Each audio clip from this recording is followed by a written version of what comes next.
आता एवढी मशरूमची ग्रेव्ही केली आपण, मग त्याच्याबरोबर राईस हवाच ना, मग हर्ब राईस करूया. बटर घेतलंय, लसूण, कोथिंबीर, लिंबू, बासमतीचा मोकळा शिजवून घेतलेला भात, हर्ब्स, चिली फ्लेक्स, मिरपूड आणि मीठ.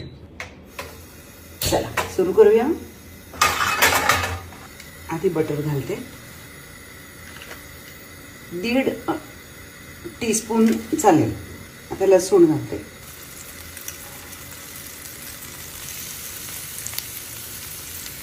कोथिंबीर घालते, आता हर्ब्स घालते, आता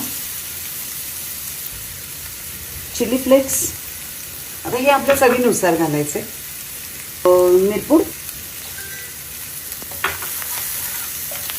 मीठ.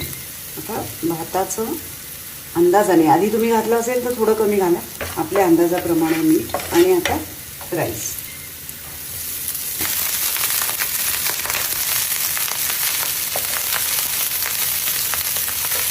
आता एक छान वाफ आणून घेऊया.